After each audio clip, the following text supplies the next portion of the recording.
to the 193rd edition of the Illegal Motion College Football Podcast. In Nashville, Tennessee, I'm the professor, Matt Perkins. And a slant and go across the Harpeth River from me here in the Music City, it's our own offensive coordinator, the coach, Corey Burton. What's up, Matt? What's up, Josh? This is another great night, another great weekend of football. A lot of good games that were on. The afternoon set was really good. And then especially that nightcap of LSU, Texas, which I'm sure we will get into, was also an exciting one. So let's get the show rolling, guys. Well, can't get rolling without the third amigo in the second city. A man who realized the best player on Rutgers is their punter. It's it's our intrepid blogger from Big Ten Accounting, Josh Cook. I'll tell you what, his foot pinned Iowa back so many times that prevented us from scoring half 100. Yeah, so he was well done for him. Far and away the best player for the Scarlet Knights in that game, and that tells you what you saw. It was a very fun week 2 of college football, and we are going to get into some of the big games here in just a second. But before we get started, if you'll remember, during our last show, we each adopted a new team sort of to, I guess, root for and cheer on for the rest of the season. Josh, your Eastern Michigan Eagles lost to Kentucky 38-17, but Kentucky's quarterback also managed to injure himself and looks like he's going to be out for the rest of the year. So kind of a lose-lose situation there. I guess, yeah, I wasn't going to highlight that aspect, but just in terms of the Screaming Eagle performance, yeah, they didn't adjust well to playing an SEC team on the road. Got smacked around in that first quarter. They were down 14-0 after one. The rest of the game, they were only outscored 1 point. Their quarterback, little Mr. Mike Glass III, he had 2 picks, but other than that, his day was pretty good with over 300 yards against an SEC defense and 2 touchdowns. All in all, in a loss, there's certainly worse performances, and I'll be talking about one in my quick slant. So well done, Eastern. Coach, Georgia State got another win on the year. This time, we're a lot closer to Furman than they were to Tennessee, barely beating them 48-42 at home. Georgia State now 2-0 to start the year. Yeah, absolutely. They're off to a great start. Dan Ellington threw 5 touchdown passes.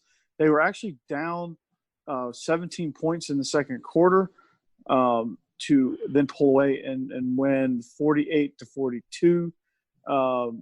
Ellington had a really good day, not only tossing 5 touchdown passes, he also completed 29 of 37 for almost 400 yards, sitting at 362. No picks. He had a passer rating of 205.2. So both teams also rushed for more than 200. So lots of offense as both teams combined for 1,104 yards in total offense. So what that guy said about Furman being tougher competition than Tennessee looked like he was right. They had a rough go at it against Furman, but the thing is Georgia State is 2-0, and they get to play the University of Western Michigan, or Western Michigan University, whatever they call themselves. They're on the road. They're traveling up to wherever Western Michigan is located, whatever town they're located in. Josh, you're our Midwestern geography expert. Western Michigan is in Kalamazoo. Central is in Mount Pleasant. And Eastern is in Ypsilanti. Okay, I'll ask you that again next week probably. I believe – is Michigan Tech in Houghton? Yes, that is correct. It is in Houghton, Michigan. There we go. Up in the UP. They're Yoopers.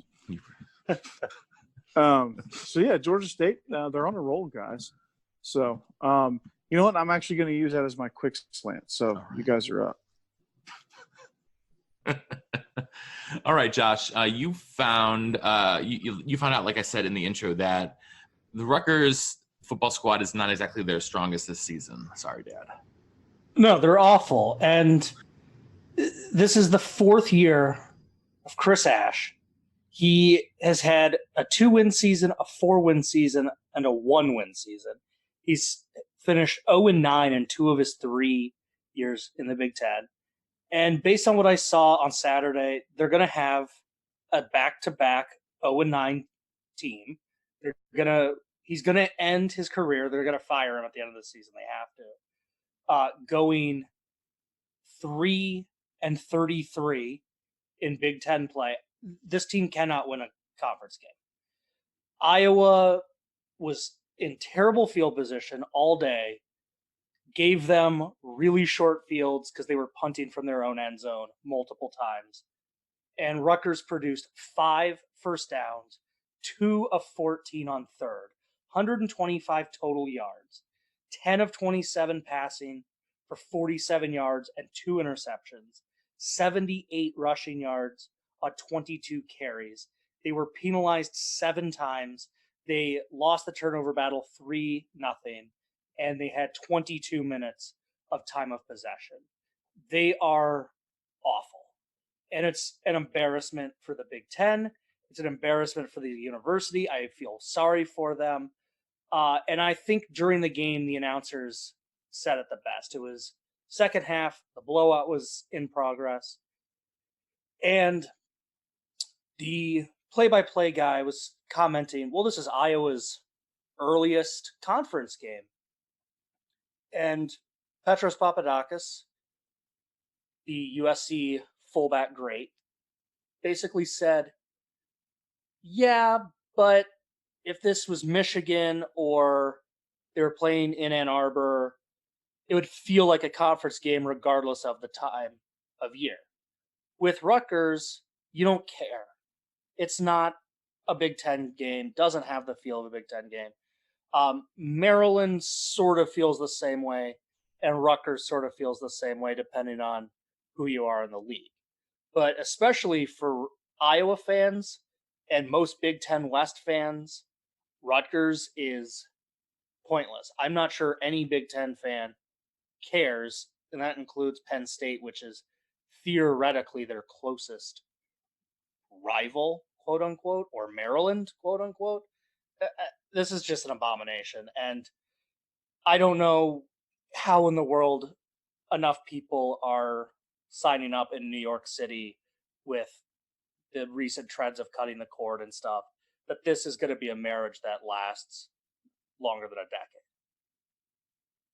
Yeah, it just doesn't seem natural for Rutgers to be there. And so, which actually leads me to something that my dad emailed us about, actually. And one of the things that he said is that he thinks that Rutgers should be in a conference that is not the Big Ten. In fact, one that he proposes calling the New England Conference at first. But the NEC is already taken, obviously. I proposed the Yankee Conference. He said that that had too many overly northern overtones. So, well, they could go by the WASP League. The WASP League, okay. Why not? They could be the first conference to be sponsored, and they could be the Pepsi Conference. So, or the Dunkin' Donuts Conference. Dunkin' Donuts would be the most appropriate. Basically, they can be New England football sponsored by Land's End. Well, the problem is it's going to also involve the University of Delaware, Rutgers, UMass, UConn, University of Maine, University of New Hampshire, University of Rhode Island, University of Delaware, Holy Cross. And then he said BU. Unfortunately, BU hasn't had a football team since 97. So I surmise that maybe we could replace them with Northeastern, add SUNY Albany to get to 10 teams, and then Bryant and Sacred Heart. All of those schools are FCS. And Rutgers would still be middle of the pack. Yeah, Rutgers would still be middle of the pack, but it would be perfect. 12-team football conference in the Northeast. The Dunkin' Donuts Conference, here we come. Yeah. Speaking about Rutgers and Massachusetts, by the way, Rutgers beat Massachusetts a week ago. Looked pretty impressive compared to Rutgers teams of recent lore. Massachusetts last weekend, second game out. Yeah, they got smoked to Southern Illinois. They lost 45-20 to an FCS team. Mm-hmm. Yeah. Ooh. Not looking good for football in that region of the country outside of BC. BC looks good. BC looks really good. I came around on BC just at the right time. There you go, bandwagon fan. I had a little quick bandwagon. I had a very, very quick minuscule hitch on the opposite side of my quick slant, and that was just, if you haven't seen it, there's this ridiculous story. Kent State was hosting a field hockey tournament, and a game between two schools. Kent State was not involved in it, but they went to overtime. It was Temple and Maine. The game went to overtime, and the fire marshal said, "Hey, we're going to shoot off fireworks for Parents' Weekend. Can't be on the field." And they're like, "Huh? We're playing a game." And the university's like, "Well, we can reschedule it for like 4 hours from now." And it didn't work for either university. Kent State, it's daytime fireworks. No one cares. Just do the fireworks after the game. You don't need to do or it just before. Don't do them at all. Yeah, because it's a Kent State football game. I'm sorry. I think they're dumb at Badger games. I think they're dumb at most college football games that aren't bowl games. Daytime fireworks are stupid wherever they are. Yes. Get it out. What are you doing, Kent State? It's pathetic. All right. Well, guys, before we move on, time for your pop quiz. So get out your numero dos pencils. I don't even know the Spanish word for pencil. But I've been sleeping through class. Well, too bad, kid. It's pop all quiz right time. if my pencil is soft lead. Is it still number 2? Can you be soft number 2? Are there different levels of hardness in a number 2 pencil? I don't know. Sure. I'm sure there is. Well, Josh is soft, but I don't know about his pencil. This past weekend, my beloved Wisconsin Badgers did quite well against Central Michigan, beating them by a score of 61-0. In the game, Jonathan Taylor, for the 24th time in his 28-game career, ran for over 100 yards. He joins 19 other running backs who, since the year 2000, have rushed for 100 yards 24 or more times in their careers. Josh, you are up first in determining who these running backs are since 2000. Yeah, I have a point of clarification. Just yes, real sir. Quick.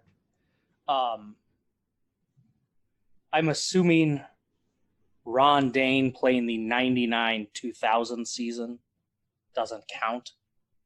That is correct. Okay. Because he would have had one game in the actual calendar year 2000. Well, that's why I wanted to know, because he had a lot of 100-yard.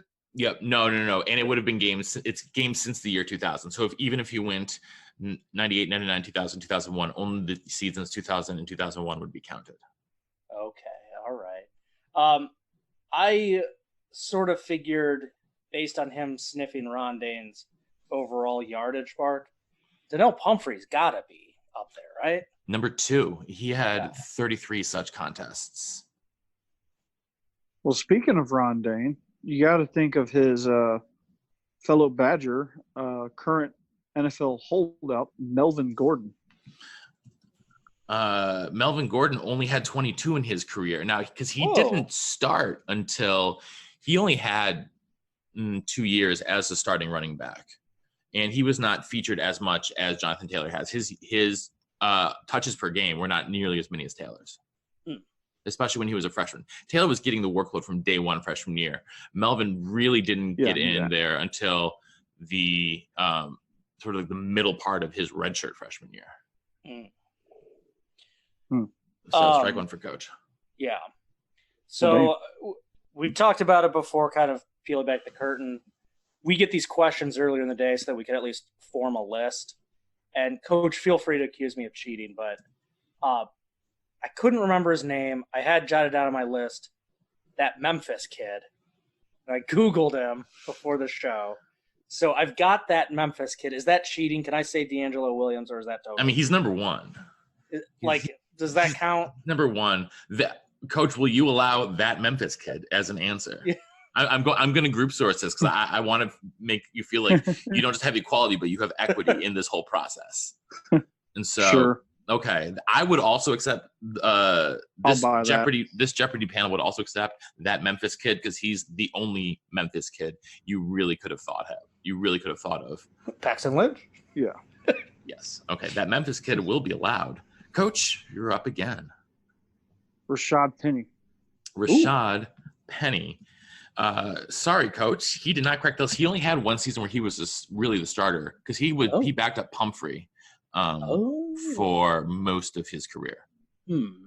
Well, he had one ridiculous season, but no, Pumphrey was in front of him for at least 2 years, if not 3. I like that. That was a good guess, though. I'm going to go back to the Wisconsin well.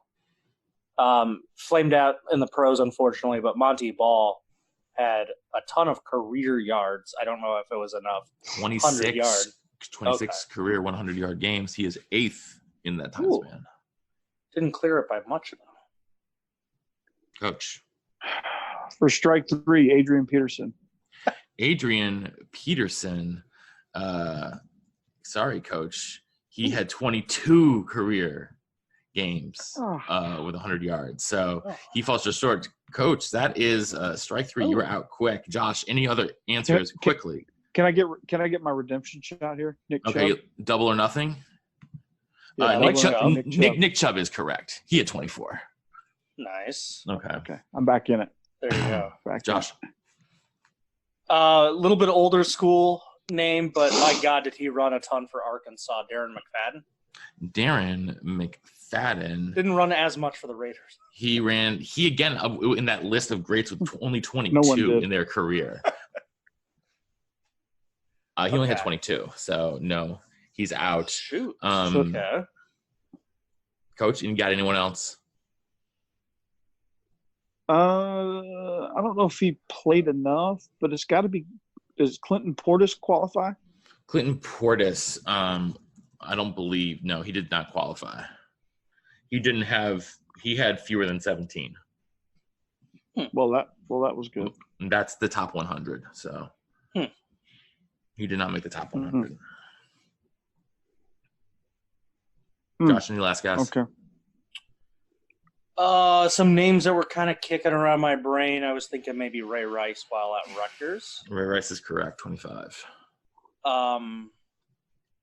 Former Bears great, Cedric Benson. Said Benson at 25. Texas. Mm-hmm. There's probably some names I'm going to kick myself once I hear them. My other guess, kind of in the same vein as me getting a clarification on Ron Dane's senior year, but LT, his senior year was 2000. Mm-hmm. I didn't know if LaDainian Tomlinson counted. No. His didn't count. No, that exhausted my list with the couple of question marks. So Jonathan Taylor comes in at 20th. Right above him, Darren Sproles. Kansas State, amazing. Another Wisconsin back, often overlooked, Anthony Davis, one of my favorite Wisconsin backs. He was wonderful. Never made it in the pros. Nick Chubb was mentioned. Amir Abdullah from Nebraska, in only 3 years, had 24. Ray Rice, Damian Fletcher of the Mustard Buzzards had 25 in the mid 2000s. Said Benson. Vi Taua from Nevada in 3 years had 26 such games. Dontrell Moore from New Mexico. LaMichael James from Oregon. Miles Gaskin from that one. Michael James makes sense. Yeah. Miles Gaskin from Washington. Yeah. Makes sense. Mentioned Monty Ball. Justin Jackson from Northwestern. Josh, I was a little disappointed you didn't get him. You know what? The thing with him that I always remembered was I don't want to call him a compiler because that's not the right word, but he played for 4 years, started a lot as a freshman, and I remember him catching a lot of passes as well. I always kind of thought of him as a all-purpose yard type back. I was kind of thinking he'd have like 150-yard days where it's like 80 and 70. Yeah, like 85 rushing yards, that type of thing. But yeah, he was a heck of a college player. Montel Harris, who played at both BC and Temple, had 27. New England corridor. Kareem Hunt had 28. Michael Hart from Michigan, Mike Hart, had 28. Royce Freeman yeah. from Oregon, 31. And then Pumphrey and that guy from Memphis is number 1, D'Angelo Williams, with 34. Ooh, that guy from Memphis. So that guy from Memphis did a good job. Before we get into our deep roots, I wanted to. Sorry, I didn't mean to interrupt. Sorry. No, you're good. I was just curious, is the Memphis player, is he number 2 all time, or is there someone outside of that 2000 window above that? No, he's number 1 all time. Okay. Cool. 34. So, yeah. So anyway, before we move on to our deep roots and talk about the biggest games of the weekend, I wanted to have a quick discussion about an article written by Jemele Hill in the Atlantic that was published recently. And she talks about the idea of the top African-American football and basketball, to a lesser extent, recruits choosing to go to HBCUs. Her argument is that at the moment, in the Power 5 leagues, the football programs are 55% African-American football players and 56% in the basketball programs are African-American players. Yet in the 65 Power 5 schools, the overall number of the student body, or proportion of the student body that is African-American, is only 2.4%.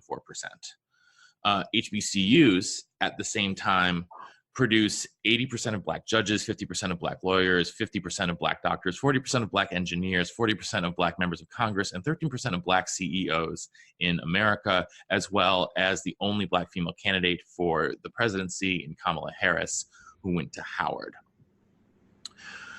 So her argument states that she thinks that there could be a Fab Five-like recruiting shift if there were a number of the top African-American players to make the plunge and choose to attend an HBCU instead of the traditional, college football establishment as governed by the NCAA. This also reminded me that the California State Assembly just passed a new bill which allows players to get paid for their likenesses as collegiate athletes, as quote unquote student athletes. And I want to talk about the overall subject of the position of HBCUs in sort of college football as you see it. And then I want to propose sort of a solution. But Josh, I sort of bounced this idea off of you first. And, I didn't know what you thought of the idea of, I guess the plausibility of having blue chip recruits choose to attend HBCUs.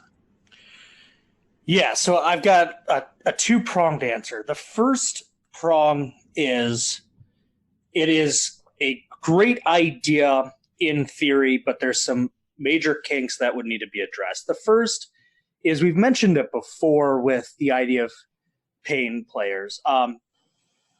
Title IX is all about equality, and that's federal law. And so any institution, public or private, is going to be, have to follow this procedure. And so if you're paying one sport, it's difficult to not pay the others.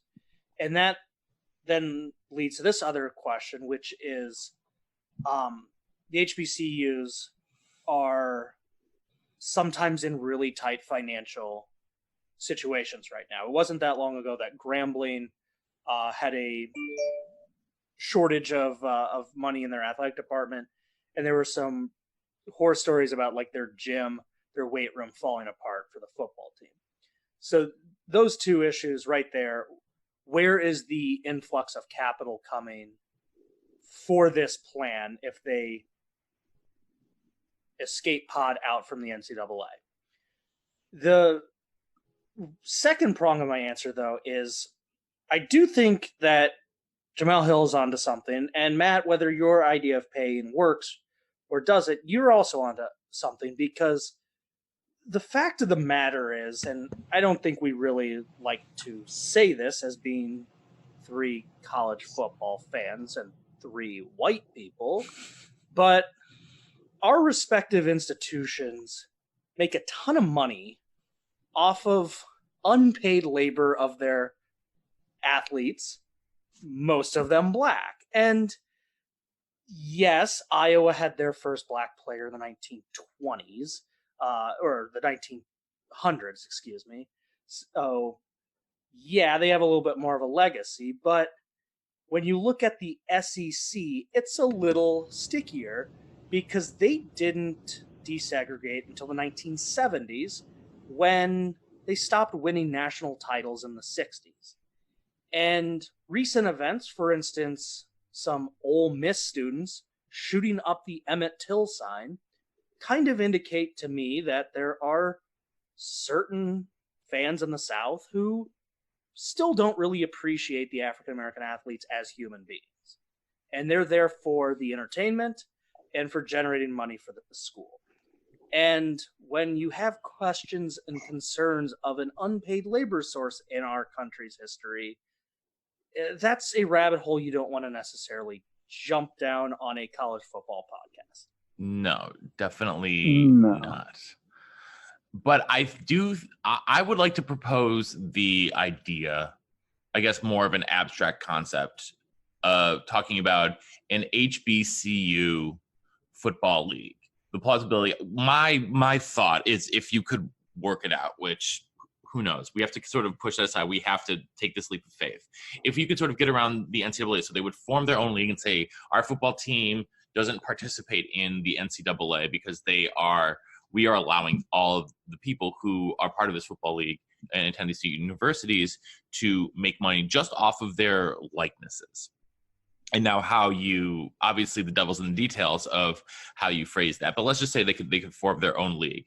Do you think that there would be an attraction of not just fans, but recruits to go to schools like Howard and Tuskegee and Florida A&M and North Carolina A&T to play in this football league and, get an education that, if you look at the statistics, leads to a more sustained middle-class lifestyle, I guess. Absolutely. I say making yes. a black professional middle class. And this is obviously very, very risky territory for us to talk about as guys whose skin can be graded as see-through. Matt, it's a big yes, because before the SEC desegregated, most of the HBCUs are in the South. Yeah. And those colleges were kicking butt in the 60s. They produced tons and tons of NFL draft picks. They were routinely winning high caliber games and high caliber recruits and recruiting battles. It's when Andy Robinson built up Grambling. And even after desegregation, there were still some athletes who chose to go that route. Jerry Rice is a great example, played with the Delta Devils. Steve McNair, the late great Steve McNair, played at Alcorn State. So it's feasible if my two concerns about where the money comes from get sorted out. And Coach, you were also enthusiastic, yes. Yeah, absolutely. I mean, just the simple fact of, you pay these guys, they're going to come. And the NFL has shown that they don't care who you play for. If you're good, you're good. If you can play in the NFL, you can play in the NFL. Scouts make a ton of money to find you. So playing at Howard or playing at a Grambling, playing at Southern University, Bethune-Cookman, whatever, they're going to find you no matter what. And so and I think it would be the start of people jumping ship from the NCAA. And if the NCAA would wanted to be competitive, they would have to probably change some things they do, because all their member organizations would start jumping ship. And then next thing you know, you got people joining these HBCUs. And so I think it would start a domino effect. But then again, I think it would have a influx of African-American athletes heading to these HBCUs. So, and it would be great for those colleges. I mean, those colleges probably, don't get as many kids as they they should, and some of the programs are really bad because they don't have the funding, they don't have the I guess they don't have the resources, and they don't have the interest. And I think if you had some of these major prospects heading to your campus, you might get some more televised games.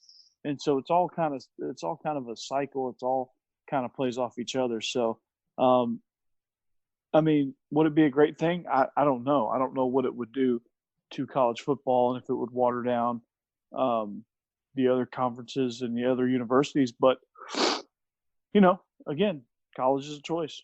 And if I'm going to get paid, get an education, and get to play football, you'd be stupid not to go. Yeah, and then but the problem is that a lot of times the facilities are just so far behind, and that's one of the things that matters to recruits, for better or for worse. And one of the things that Josh mentioned was the feasibility of the infrastructure behind it and the lack of money for it on the front end. And in order to get a Fab Five like recruiting class to go to one of these schools, which is that is sort of how I do really believe that is one of the parts of Hill's argument, to put a bow on this, that I think really makes the most sense, and that could kickstart something like that, would be to see, she starts the article talking about Kayvon Thibodeau, who's the number one recruit in ESPN last year. He's a 5-star kid all over the board. He chose Oregon, but he took an official to FAMU, to Florida A&M. And that was huge news in the recruiting world. And a kid like that taking an official to an HBCU, and, and basically afterwards saying, he loved the experience. But, when you have the chance, but what he's saying, when you have the chance to choose between McDonald's and filet mignon, you're going to take the filet mignon every time. Yeah, of course you are. Of course you are. So, it's putting the money on the front end to make it happen. I think it would be great, and I would love to see it. We'd have one right here, Coach, TSU. And yes, we would. If we could have, it might be fun to see TSU play Vanderbilt if something like that were to come to fruition, or TSU play MTSU, which they already do sometimes. Vanderbilt to be enjoyable at football. Yeah, well, they have not been of late. Coach, we thought their defense could tackle. Maybe it's just that Rondell Moore is really good. Purdue kind of woke up in that one, I will say. Yeah, they did. Rondell Moore, 220 total yards. Let's hop then into our the games. And so we should start with Clemson, who were taking on Texas A&M in Death Valley. The final score was 24-10, but that doesn't really demonstrate the overall dominance that the Tigers showed on during the game, Josh, because that 14-point margin victory was a total backdoor cover by Texas A&M, scoring a touchdown with 6 seconds left to cover the 17 points spread and get it down to 14. There you go. That's all it takes. No, it was amazing defensive performance by Clemson, especially just bottling up their running game. A&M was held to 53 rushing yards on 27 carries. Clemson, it goes without saying, they are a phenomenal team. The better you are, the more you can still succeed when you play sloppy. And they played a little sloppy. They didn't rush the ball as well as we normally see. They had a turnover. They weren't great on third down. But when you're as good as Clemson are, you could still win by 2 touchdowns. On the other side of the field, I thought Kellen Mond overall had a pretty good game for A&M. The problem is he didn't get much help. And A&M needed to play about a perfect game, about a flawless game, and it didn't happen. They had 9 penalties, 2 turnovers. I mentioned their rushing day was pretty bad. I guess if you want to take anything from this game is, in theory, Clemson can't play that sloppy, but that really only applies to when they get to the playoff, because I don't think there's anyone in the ACC that holds a candle to them. Yeah, Coach. Speaking of the ACC, after we talk about this game, I really want to talk quickly about North Carolina off to a 2-0 start with Sam Howell behind center, this time beating Miami at home. But Coach, Clemson's defense may not at least have the same sort of upper tier talent on the front end, but their defense looks as strong as it did last year when it was completely overwhelming. Yeah, I think just overall they're extremely solid. They had playmakers to make up for some of the deficiencies they had beyond the defensive line. I don't think those are deficiencies anymore. Some of those guys have gotten really good, valuable experience, albeit not starting experience, but they do. One guy that really impresses me week in and week out is AJ Terrell. He's somebody that's just all over the place. But they just scheme-wise, I mean, you can't understate Brent Venables. He is earning his $2.2 million annual salary, and it just seems like year in and year out, it doesn't matter who they leave, the next guy up is always ready to play, and that just kind of speaks to not only what kind of standard Dabo's setting, but what kind of standard Brent Venables is setting. Yeah, absolutely. And, they are the number one team, and they look deservingly so, like the number one team right now. The other really big game over the weekend was in Austin, Texas. LSU came in with an offense that I have not recognized in the purple and gold before. They have discovered how to throw the forward pass finally. Joe Burrow can throw them, and he is doing very well. They had 300-yard receivers for the first time in a very long time. Joe Burrow had 471 total passing yards in this game. Coach, those Bayou Bengals were really able to just keep the ball moving. I thought that, down in the fourth quarter, I was thinking about getting conservatives. I was getting mad that they kept throwing the ball, but it was working. Yeah, absolutely, it was. I mean, I've never seen LSU's offense light it up like that.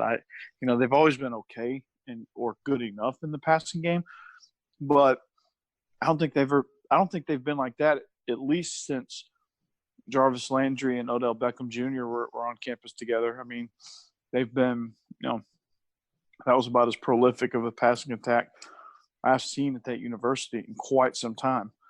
And then even Jarvis and OBJ were a blip on the radar. So good things going on for LSU. I mean, I was impressed overall, and it just seemed like every time Texas answered the bell, every time Texas felt like they had control of the game, Joe Burrow would hit a big play, and LSU would get back control of the game. And so I felt like up until the very end, nobody really had control of it. Kept going back and forth, and this was one of the more entertaining games to watch. Period. And what really stood out about Joe Burrow, to circle back to your question, or to the idea that you posed, is that he showed tremendous poise in the pocket. He made several throws under duress or staring down the barrel of a rush, and he was able to hit guys in stride. He had good timing. The ball came off his hand really well. I mean, that guy can spin it, man. It was impressive. Joe Burrow showed me that he can be an elite quarterback in this league and not just a slightly above average game manager. Absolutely. So, Josh, you are our Texas skeptic every single year, and this is just more fuel to the Tom Herman fire. Give me fuel, give me fire, give me something I desire. No doubt. Frauds are going to fraud. Look. Is that like Browns are going to brown? Yeah, it is. Look, their pass defense are shredded. They got to play Oklahoma this year. That doesn't really bode well. Their rushing game, pretty uninspired. They ran for 121 yards on 37 carries. Okay, kind of sounds all right, but wasn't Ellinger their leading rusher with 60 yards? Mm-hmm. He had half of the yards that the team did. Yeah, he also had twice as many carries as anyone else. Yeah, is that a recipe for sustained success? I mean, Ellinger played his mind out. Yeah, he was phenomenal. He was phenomenal. You could not ask for more from him. Yeah, he passed the ball amazingly well. LSU, I mean, they got to figure some things out before Tua. But, like, I said it during the preview show. It's a fun matchup because they're top 10. LSU's not beating Alabama. Texas isn't beating Oklahoma twice. So these are two teams that at the end of the day, they're not going to be in the playoffs. So it was fun shootout, but by the end of the year, it won't matter. You don't see a scenario in which LSU loses close against Alabama. A 3-point game in Tuscaloosa, let's say, in early November. Otherwise than that, runs the table getting into the playoff. No, because the last time they did that was in the BCS era, and in the second time around, it was one of the worst games in history. Yeah. It was one of the worst games in history. So, no, the track record is against LSU in that scenario. The track record for Georgia is theoretically better in that double SEC scenario. Mm-hmm. Okay. Well, Georgia's played Bama tighter in bigger stages, like in the title game and stuff. Well, speaking of SEC title game, speaking of the playoff and national title game, playoffs. Josh, I don't think the Pac-12 is getting anyone in the playoff this year. Sorry, they better hope Utah runs the table, or that Keaton Slovis is the second coming of someone who's not JT Daniels. Don't count out the Cougs. I don't know. I mean, Colorado we'll get to here in a minute, but Washington, who seemed poised, if not Oregon, to be the top team in the conference. Well, now both of those have lost within the first 2 weeks. Washington loses at 1:30 local time, or 1:22 local time, I should say. The game finally finished up. So 4:22 for those of you watching on the East Coast, with Cal pulling out the victory with that Justin Wilcox defense, 20-19, Josh. Jacob Eason, his first week against Eastern Washington, looked phenomenal. This week, not so much. 18 of 30, no touchdowns and a pick. It was a fumble, and just not a good week overall for the Huskies. Man, did he look uncomfortable? Yeah. Yeah, and a lot of it was honestly, I'll give Wilcox's defense a lot of credit for making that happen. Well, I want to give special credit before we get there to Evan Weaver. Gentlemen, Evan Weaver credited for 18 tackles, 14 of them solo, including 2 tackles for a loss in the game. That's pretty good. Yeah. Not bad. So solid performance. Well, Coach jumped in and interjected. Yeah, Eason had a bad game, and I've said it before that when there's a kid that can't hang on to his job, or maybe he never wins the job and transfers, that's kind of a what's going on? Like, is this someone who will put together a great career elsewhere? Because sometimes with running backs it's a late bloomer, sometimes with a wide receiver maybe it's just a bad style of play. Like you went to a school, the coach changed to an option attack, and then you transfer. Like, that's fine. With college quarterbacks, not winning the starting job, that is a little bit of What about Joe Burrow? We just talked about Joe Burrow. Joe Burrow just lit up Texas. Yeah. He's a transfer? Yes. I'm not saying it's the only flag that can happen, but it is a little bit of a cause for concern. And we had that same concern with Joe Burrow, but he's proved us wrong. Well, yeah, he did prove us wrong, and maybe Jacob Eason will too. But it's just a pretty poor first impression against your Pac-12 debut. That's all I'm saying. It was not impressive. That's all I'm saying. A different cause for concern, though, if you are Washington, and thankfully they might not have to play another team this physical until Stanford, but Cal ran the ball down their throats. which is funny because Washington ran 20 more plays than Cal did. Yeah.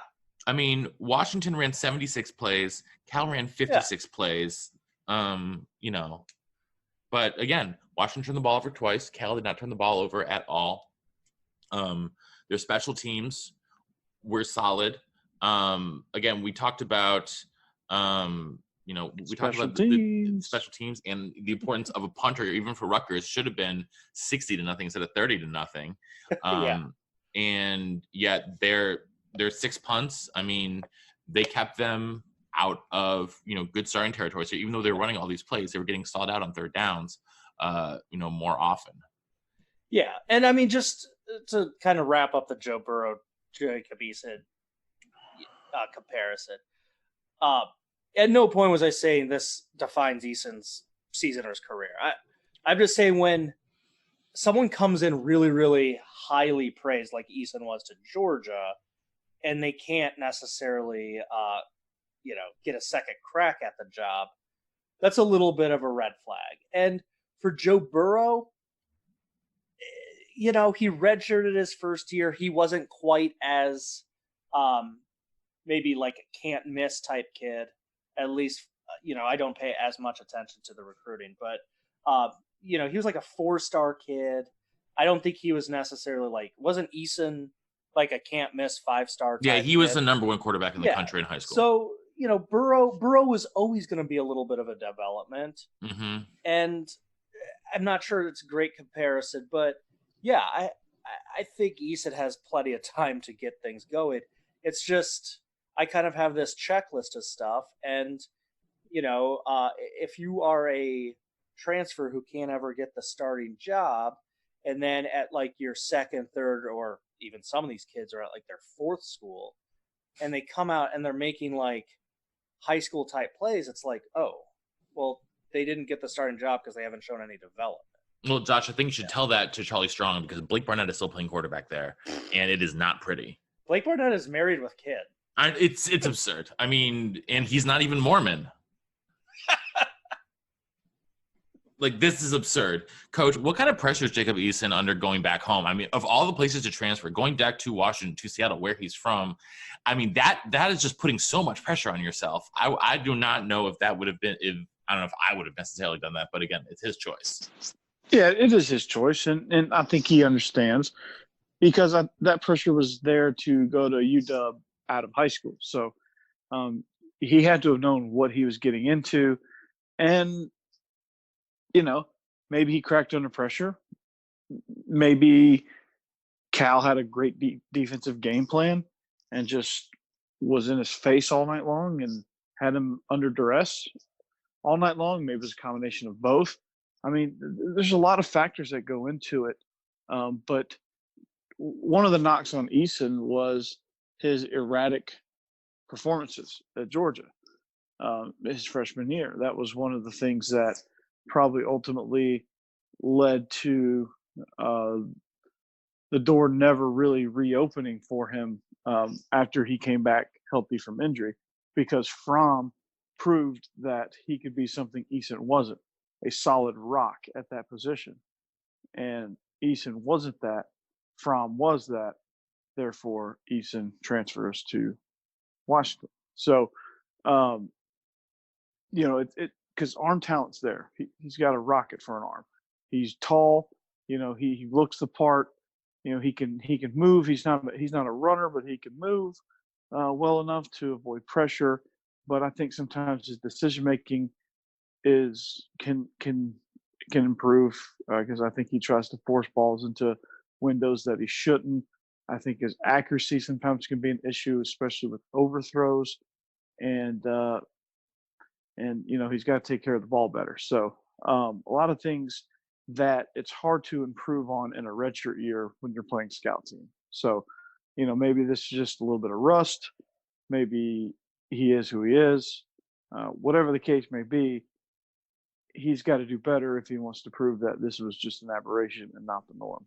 Yeah, it was overall not the greatest of weekends in the Pac-12. Well, they had one key... Last but not least, sorry, okay, Matt, but it's okay. I mean, let's acknowledge something.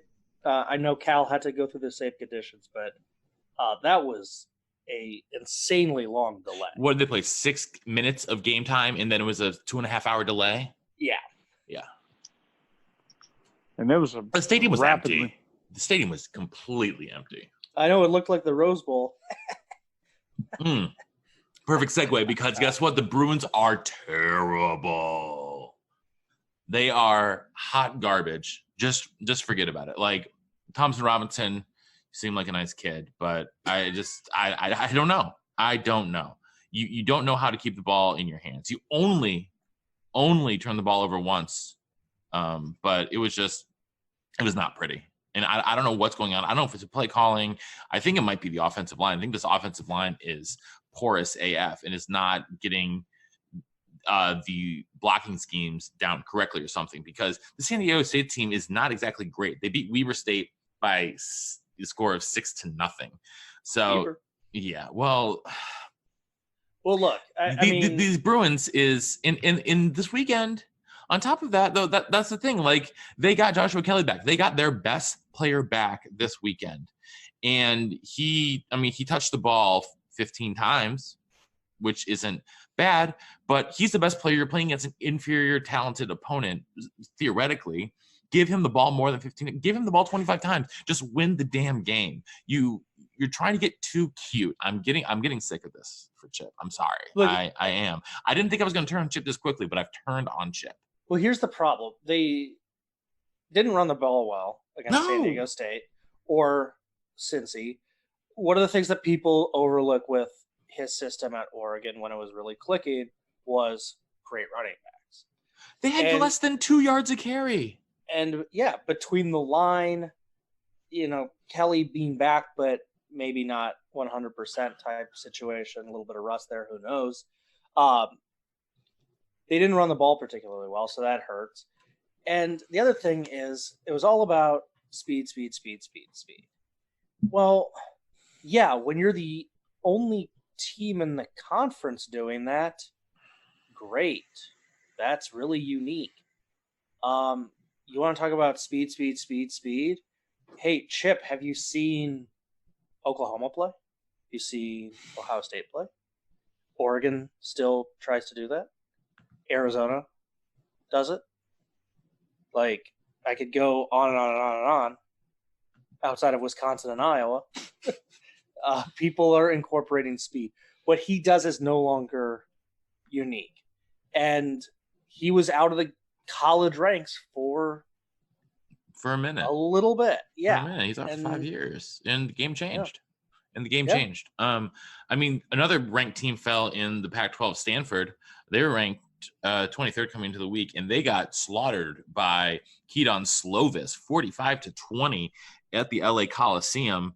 Ranked team losing by 25 points. Always a good look for your conference there. But Keaton Slovis, a true freshman who was not, your prototypical USC quarterback recruit, coach. I mean, I feel like we've been talking about recruits this entire podcast, but I mean, here's a true freshman who was, I would say, like a middle 4-star recruit last year, coming out of Scottsdale.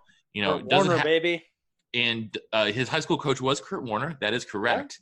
Yeah. Keaton Slovis. Interestingly, the Penn State running back, not the Northern Iowa great quarterback. Very odd. C, not a K? No, it was. I know. It was, of course, the Great Panther for anyone listening who's absolutely apoplectic. No. Yes, Kurt Warner was his high school quarterback, his high school coach, I should say. And Slovis, all he did was tear up Stanford, which usually has one of the best defenses in the Pac-12, 377 yards, 3 scores. More importantly, no picks, no fumbles. Just absolutely lit up that defense. And he was absolutely fantastic and filling in for JT Daniels. And they just went going away. Coach, if you told me before the weekend started that USC beat Stanford, I'd be like, yeah, okay, that's plausible. Maybe 21-20, 24-21, something like that. Not 45-20 in the way they did. Slovis, not exactly the top-rated high school quarterback recruit this season. So a guy that I was quite surprised to see just absolutely shred this defense. Yeah, I was too. I was surprised at how poorly Stanford played and how poorly prepared they were, really. I mean, you get a backup quarterback and team the caliber of Stanford should be licking their chops, but they played with no energy. They were making uncharacteristic mistakes, jumping off sides, dumb pass interference penalties that you would see a team like Arizona commit. Just things like that. I mean, Stanford did not play Stanford football, and they were just from the start they were just discombobulated, and it was strange to see, really. But on a side note, I was very much impressed with Slovis. I thought he did a tremendous job. Not a lot of hype around him. Did not matter. Played extremely well in light of the situation. He's really kind of come on strong for the Trojans, and I think he's gonna give them a chance. Now, I don't know if they're a team that's ready to beat Utah, but I think he gives them a chance. Well, one other note in this game that Stanford was breaking a new quarterback as well, and it was Davis Mills, who was one of the top recruits in the country just a couple years back. The only I remember this kid. Yeah, well, the only good result for the Pac-12, or really good result, I should say, for the Pac-12 this weekend was Colorado beating Nebraska in overtime at home. Josh, that was oddly gratifying. Especially for me, since I picked it and called it to happen. There we go. Nebraska's just not a complete team. They have some really nice pieces, and they have some upside, but they're not there yet. And we saw their defense have a major collapse in the fourth quarter, give up 24 points. We saw they have some special teams issues. They missed the field goal in overtime. There's kind of something weird with Isaac Armstrong. He's their punter, and kind of out of an emergency situation, he has to do the kicking duty. So it's not fair. Is this a theme? Like, yeah, punters taking over? I guess so. So not necessarily fair to throw him under the bus because he's played out of position. So, he was the best suited to take over the kicking duties, but he's not a kicker, and it showed in overtime. So that's kind of an issue for this team. Adrian Martinez so far has had some great flashes, but he still is making some poor decisions, including an interception. So Nebraska is a team that doesn't get as much hype as Notre Dame every year or USC every year, but a lot of people see the N on the side of the helmet and buy stock that Nebraska really can't back up. And the people that were picking them to win the division, I don't know how much they actually follow Big Ten football. No. Because, Matt, you and I follow it pretty closely. Mm-hmm. We were both like, yeah, maybe they make a bowl. I thought 8-4 was about the absolute max for this team. Yeah. I don't know that anybody realized how big of a rebuild Scott Frost jumped into. I mean, you can kind of see his coaching talent kind of taking over, because that's one of the things you start to see is before a light bulb comes on, it usually flickers, right? Follow my analogy. It usually flickers a little bit. So you see those great moments. The Adrian Martinez throwing dimes. All right. But then you have defensive collapse in the second half. You have the kicker going down, and you just have terrible luck missing that field goal in overtime. You get a 96-yard flea flicker dropped on you from Colorado. The Mel Tucker special. But then turn around and have Washington take it 75 yards to the house. Yeah, I mean, then you have those moments. It's crazy. It just shows that they're a team that's still in a complete culture change.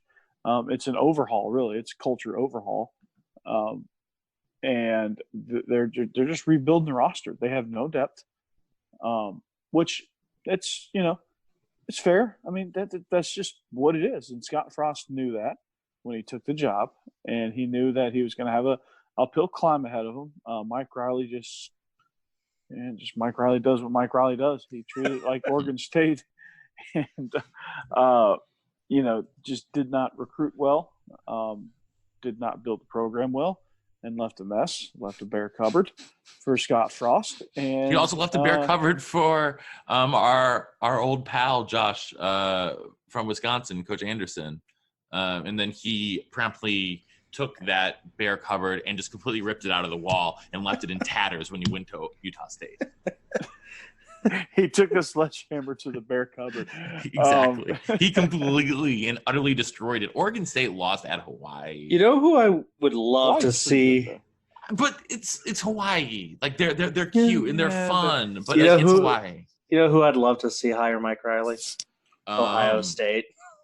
Well, yeah, of course. I want the self-imposed death penalty.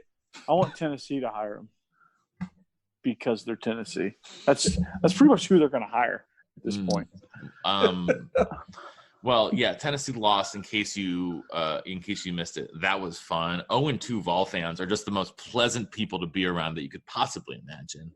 Their veterans are killing them, guys. Their veterans are just absolutely killing them.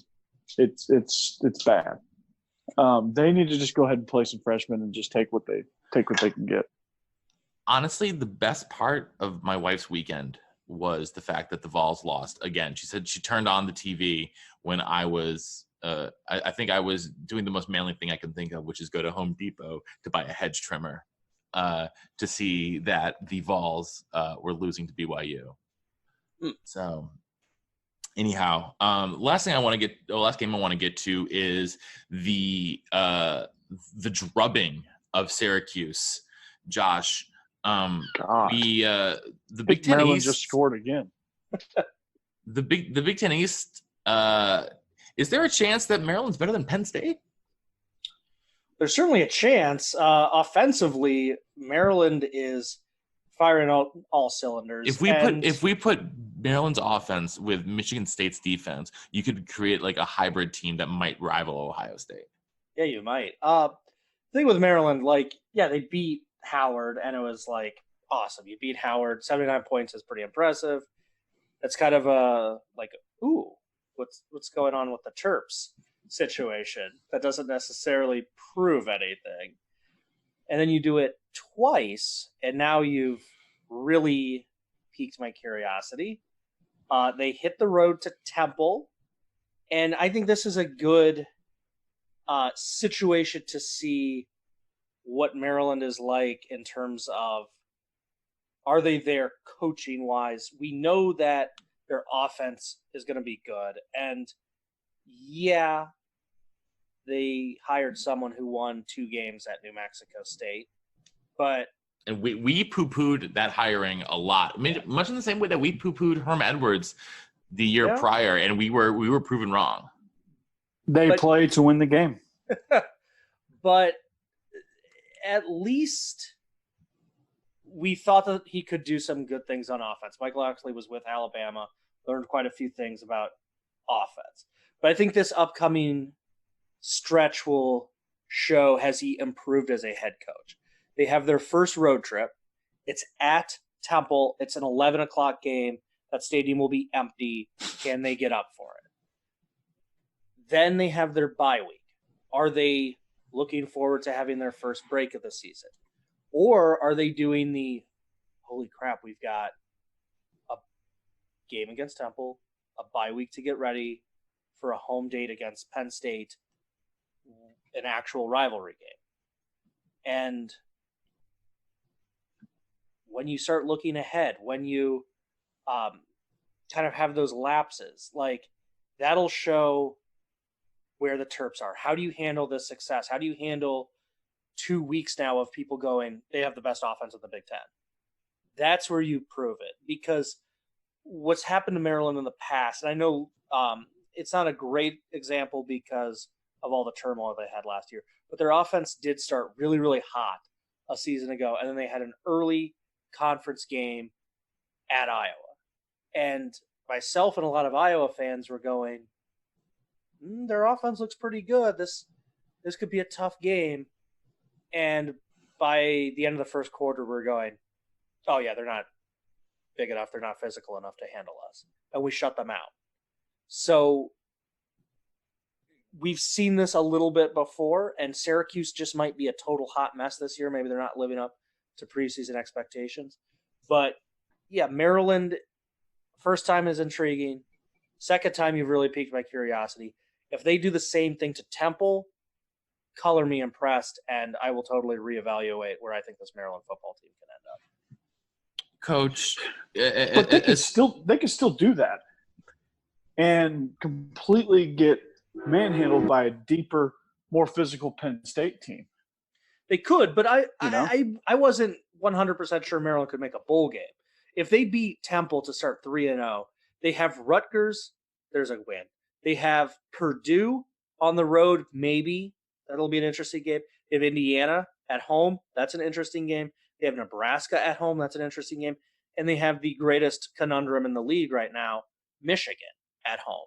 So I think if they start 3-0, it'll have a different feeling than last year when they beat Texas in kind of a goofy game where it was like, haha, Texas is being Texas. And we didn't necessarily trust Maryland as much. I think people are starting to trust Maryland a little bit more this year. It has a different feel, at least for in the Big Ten.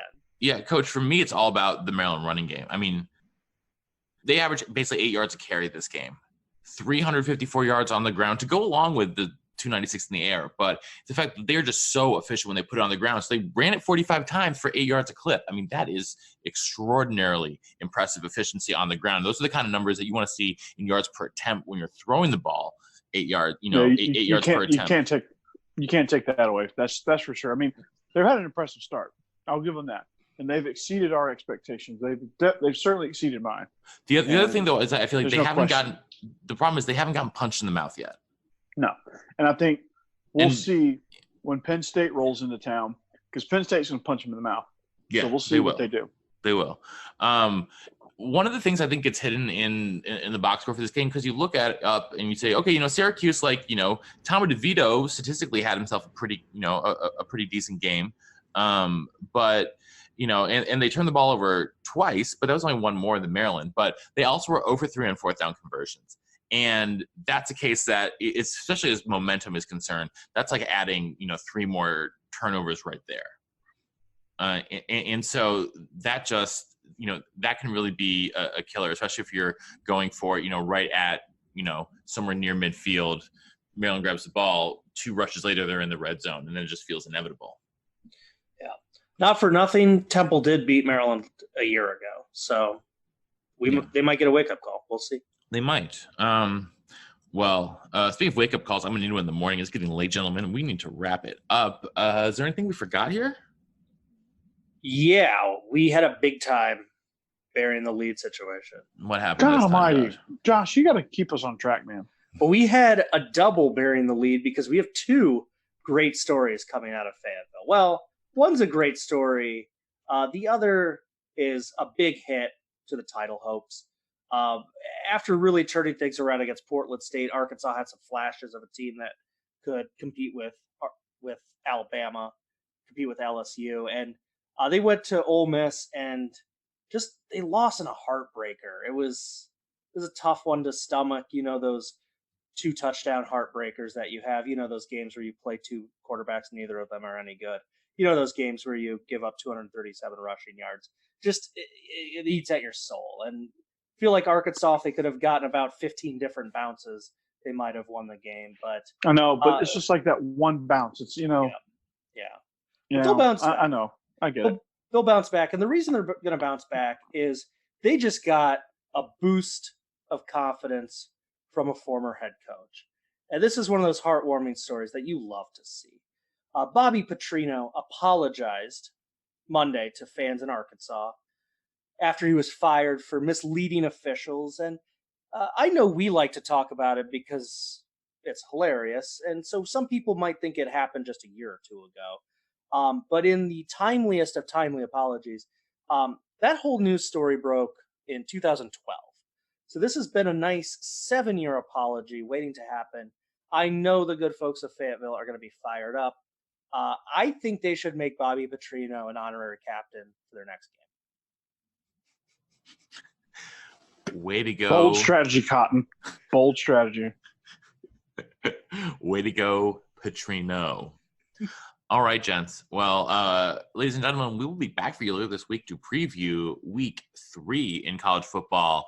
But for now, we are going to say so long and see you next time on behalf of our own offensive coordinator, the coach here in Nashville, Corey Burton, and our intrepid blogger from Big Ten and Counting, Josh Cook, up there in the Windy City. This is the professor in the Music City saying so long and see you next time on the Illegal Motion College Football Podcast. I just go Joe. I know the middle of the whole Texas. Oh yeah.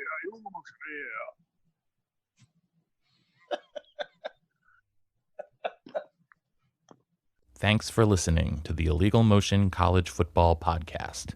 To get in touch with the show, email us at illegalmotionpodcast@gmail.com. Follow us on Twitter at illegal_motion and check out our Facebook page.